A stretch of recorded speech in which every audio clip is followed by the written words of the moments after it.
right, hello and welcome to another Expert Inside interview. My name is John Golden from SalesPOP, online sales magazine and Pipeliner CRM, joining you as usual from a sunny San Diego. And today I'm delighted to be joined by Andy Gwynn, who is near Malaga on the coast of Spain. So although it's probably evening time there, I'm sure it's equally sunny, if not more so. How are you doing, Andy? I'm good, thanks, John. I've been looking forward to hooking up with you, and I appreciate you inviting me. You're right, the sun is just setting over the mountains. I'm in a little village 10 minutes up the mountains from the coast. So when we finished, I have to go to the bar, but I've been looking forwed to this all day. So Oh, yeah. Well, there you go. You have to, obviously. Yeah, that's an imperative. And you're considered one of the most sought after LinkedIn speakers, trainers, and coaches in the UK, Europe, even the world. The leading business coach, speaker, and author, coached hundreds of business owners and corporate directors to greater profitability, financial freedom, and successful relationships. And what we're going to talk about today is something that is really, really important. And I think something that a lot of people are struggling with now, and that's how to get more sales from your use of LinkedIn. So, Andy, LinkedIn has gone through a lot of evolutions, right?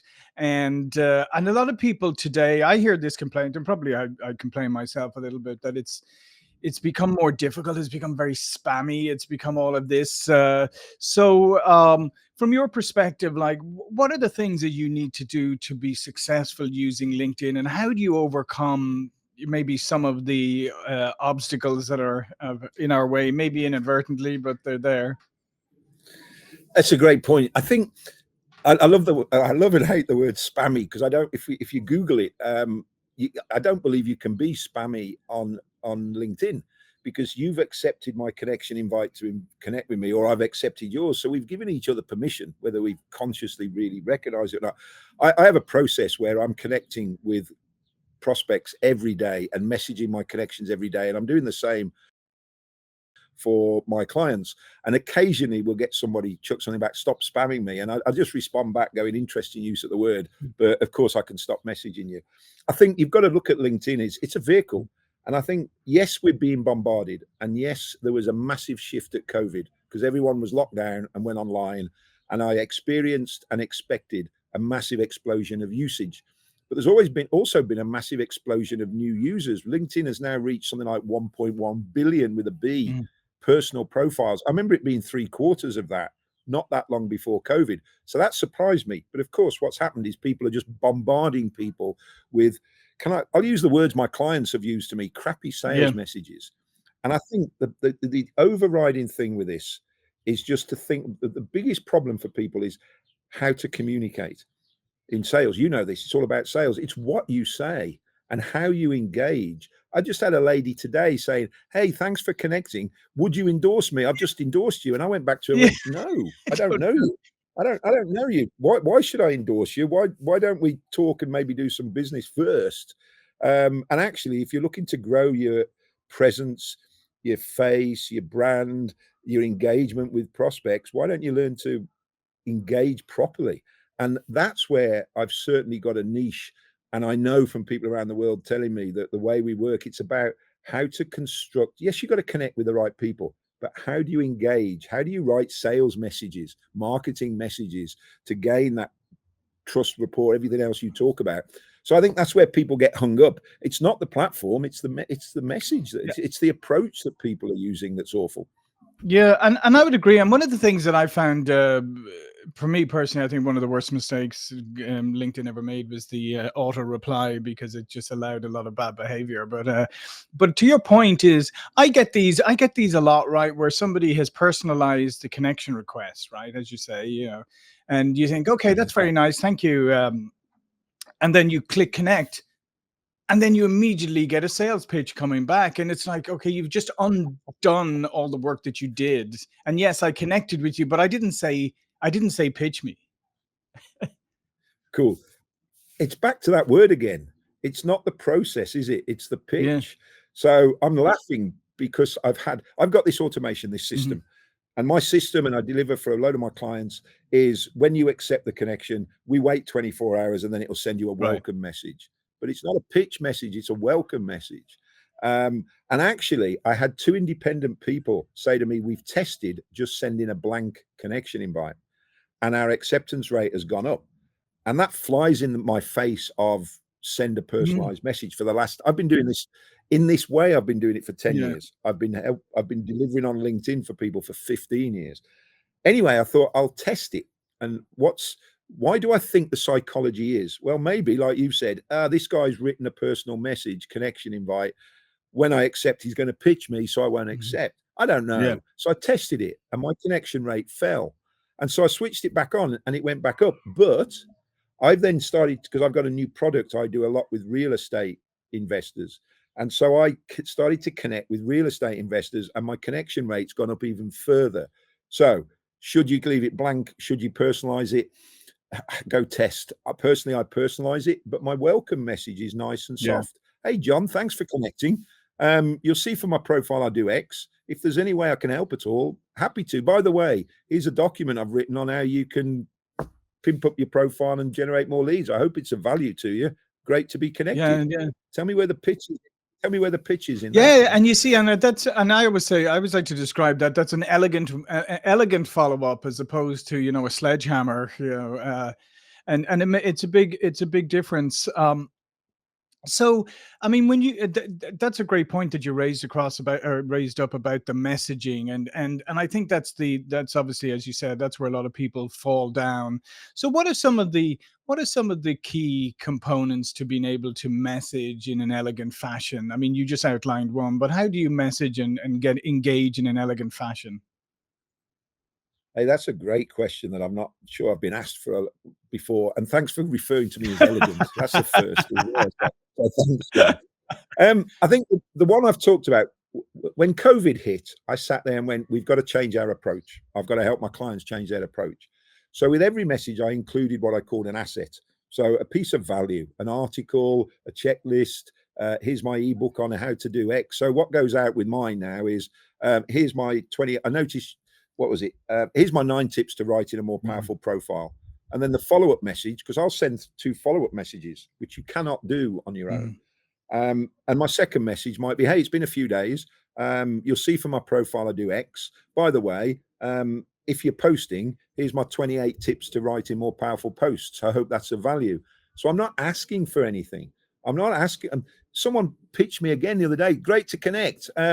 Let's book a time to talk and visit my website. And here's my diary link. And it's like, why on earth should I? You know that. Yeah. Why should I go to bed with you when we haven't even been out for dinner? Yeah, exactly. I mean, you've just actually, and would think from that message, you've just, the person is just giving you a load of tasks to do. It's like, well, thank you. Or well, I'll go to your website. I'll go here, do this. Oh, fantastic. And then I'll click I got meeting nothing better to do with strangers. Yeah, exactly. Yeah. So I think, first of all, I'm giving and I'm just waiting for a response. And yes, I might turn a response into a sales call. So I had someone just put, you're right about those emojis and those quick responses, but I had someone put a thumbs up. So I go back and went, is that a thumbs up to just for the heck of it because you're busy? Or is that a thumbs up because you'd like to talk about getting more business from LinkedIn? And I had one person come back and go, oh, no, I want to chat to you. Perfect. Bingo. Job done. I had someone else go, oh, no, I was just moping around. That's fine. So it's how you respond. The other answer to your question. So I give something, give an asset, give an article. But then also I think the short, sharp messages. And I've just had a guy who's fairly savvy, who said exactly this. He said, I've tested this and it works. I said it would. So I've got a message going out right now to my existing connections saying, hey, it may or may not have been a while. You'll know from sales languaging. That's a great psychological statement because no one can internally argue with you. May or may not. It may or may not have been a while. But I just wanted to let you know, as a valued connection, we've launched this Grow 50 Club, where I'm looking for 50 leads in the next 90 days, every 90 days. And my team will do the heavy lifting. Is that something worth a chat about in your business? So it is a pitch, but it's a succinct. Here's what I've got. By the way, here's a number of something you can achieve in a time scale. That works for marketing. Is it worth a chat? So people are either going to go no or ignore it, or yes. So I'll use a mixture of both. I will go with a direct question and the direct short. Are you interested in achieving X, Y, Z in ABC? But not in my bloody connect. Sorry, it's Anglo-Saxon, isn't it? Yeah. I'm getting passionate. I forgot your stateside. it's not in the welcome message, you know, it's not in the connect message. It's not too soon. Give them some value first. And yeah, I will be segmenting my connections and I will be messaging them and engaging them every few weeks, Yeah. because that's, I think, one of the biggest things people cannot do. I love and hate LinkedIn. It's got so much functionality that you can't do it all, unless you adopt the system we have developed over the years. So I will segment my database, my connection base, and I'll be messaging them. If I ask people, you've got about 4,000 or 5,000 connections, and that's a fair number. You've done a lot of work for that. If I ask people, what are you doing to engage with those people? Most people say, well, nothing. Oh, I'm posting, and we can come on Yeah. to posts if you want, because I've got a unique process to get you thousands of views with that. So I think it's those two ways. Give them something, but also give them a to the point, succinct message. And by the way, I got War and Peace off someone the other day. The human Yeah, eyes well, hurt when you well, send. we've gone into de-evolution now, haven't we? Where we got less attention span than goldfish, apparently. So we're headed backwards. Apparently so. So that's a good point that you just raised there about segmentation, because I do think that again, some people just go scattergun and spray and pray rather than getting it, as you said, like getting it down and getting it really relevant to the segment that we're talking about. Or the segment that you're targeting, and that seems, again, kind of seems a little lazy of people not to segment. Yeah, I think so. I think also maybe my experience, and I do a Yeah, lot within the SME, the small to medium enterprise owner, so business owners, so not the big corporate CEOs and big teams. And I think those business owners and salespeople, if you ask people who's your ideal client, I had it again the other day. Oh, yeah, anybody? No, no, no, no. And I'm sure you teach the niche. Let's niche. Let's get specific. So why wouldn't you serve, even if it's just managing directors within London? My message can start with, you know, as a business owner in London, or you'll see from my profile. I love that phrase. You'll see from my profile. I work with a lot of business owners in and around London. I wanted to send you this. Yeah, and also I can only really message about 100 of my connections a day. And if you've got 20 odd thousand, which I have, you can't yeah. just, you'd be cycling it every 4 or 5 months. That's no good. I need to segment it down with a campaign and probably cycle the messaging every couple of weeks, Yeah, yeah. maybe So I 2. think that's really important. And I see a lot of people don't do that, is don't do proper segmenting. And then you're talking about posting. You're correct. Like that, when I talk to most people, that is what they do. They say, oh, I try to post once or twice a week and LinkedIn, but it doesn't, I don't really get much from it. And if we'd have spoken pre-COVID, way pre-COVID, I'd have said the same. And I'm privileged with some business partners who are they're freaky mix of marketing geniuses and developers. They I don't know how. I've never met any. Anyway, we discovered the algorithm that LinkedIn uses for posts, and it's on your personal profile only, not your your company page. LinkedIn wants good content. How does it judge that? Well, it'll test your post. It'll push it out to about 10% of your connections. And if it sees your post getting rapid engagement from your network that you engage back on, and that's in the way of likes and comments, and it's about 15, that you then comment back on within a 2-hour window of posting, the algorithm goes, this must be good content because John's getting engagement from his network that he's engaging back on quickly. So we'll now push it out to the rest of his connections. And importantly, the connections of those that have engaged. So we know there's pods out there, but all of the ones we researched for a long while, they don't work, even if we took it into corporate with 15 management team, because the other thing that happens is the algorithm wants unique engagement, not the same 15 Right. people all the time. And so we've built 4 hubs. There's me and 3 business partners, 2 US side, me, Spain and UK.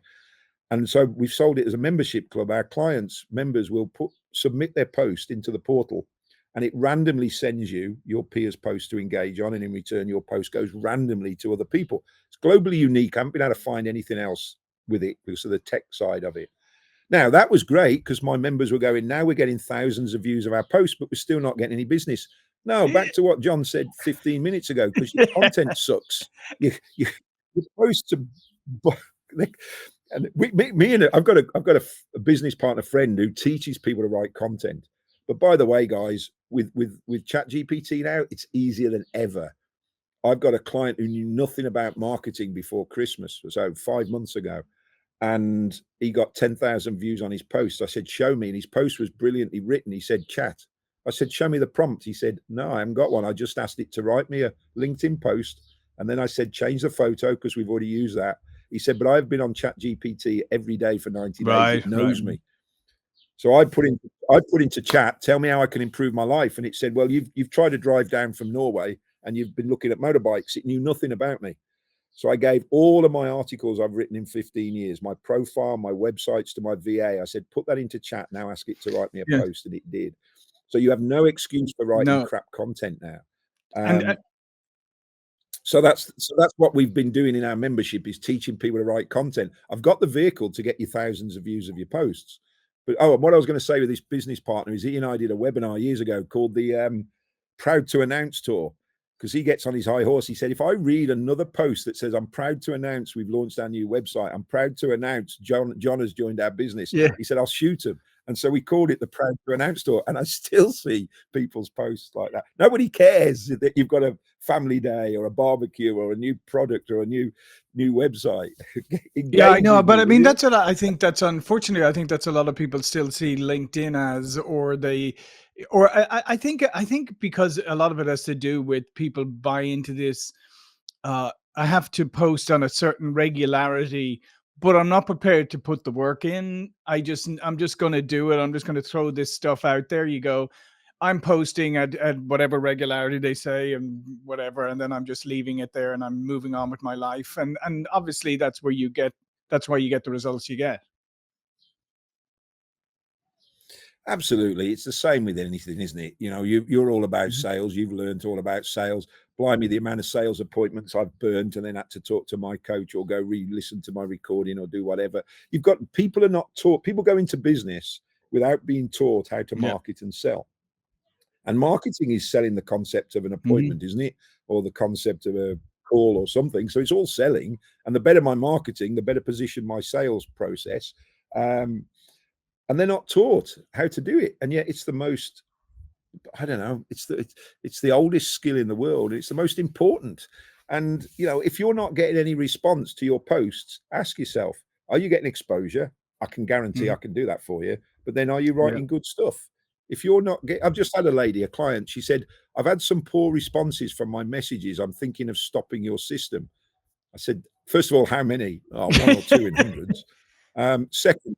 Secondly, if you've heard the NLP presupposition of communication is the response you get, that's the response you got from your message. Now let me pull your message to bits because it's not strong. And I think that's the point. Yeah, and I think it's funny, Andy. That's a great example that you use there, because we're very good at looking outwards, aren't we? We're saying, well, we've done all the stuff that we're supposed to do and we've gotten no results, rather than going, well, what did I push out there? Did I really put the time and effort in? Did I really make it valuable? Did I really write a good message? And I think, I think there's a certain amount of laziness. And I think it's also, I think part of it too is because, you know, LinkedIn is open. So there's no gatekeepers. There's nobody looking over your shoulder saying like, oh, you know, well, you need to run that through here, or we need to look at that content before you put, I mean, you can put anything out there. And unfortunately, it enables, you know, unfortunately, because of that, a lot of people get lazy and enables bad behavior. Yeah, I think so. But isn't that the same with anything, that there's nobody looking over your shoulder? When I used to knock doors as a salesman, there's nobody looking over my shoulder with emails. I used to sort of love terrible salesmen ringing me up or knocking the door because it's just a joke. You know, you got to learn to do it. And I didn't know that. My first sales job was 35 years ago. No one taught me anything. I learned by my own mistakes, and then people told me that there were books or there were coaches or there were products around, you know. I think nowadays it's just so easy. So are they lazy? Yeah, I think you're right, John. They're either lazy or deluded or a bit of both, or I don't know. But you've got to learn. And that's where there's a lot of softwares out there. There's a lot of systems. That's where I know we're unique, because my background was as a salesman, sales manager, but I set up my business as a business coach 23 years ago. I was coaching business owners to sell. You know, I can't help it. There's no point me driving leads to your inbox if you can't sell them. And actually, let's drive more by writing better sales messages. No, absolutely, absolutely. So what was one final piece of advice you'd give to people, Andy, about how to maximize one thing they could do today to improve their LinkedIn performance? Oh, wow. To improve their LinkedIn performance. I go look on my YouTube channel, go devour how to write a profile that gets found, gives value, improves your credibility. And then look at some of the message examples that I must have somewhere. And I don't know, I know this goes out to a lot of people. Do you know what? If people ask me, first of all, connect with me. Go and have a look at my profile. There's free resources on there. If it's not on my profile and you connect with me and personally ask me for my magic messages templates, I'll send them to you. By the way, when you ask to connect with me, my system will accept and then send you a message a day later.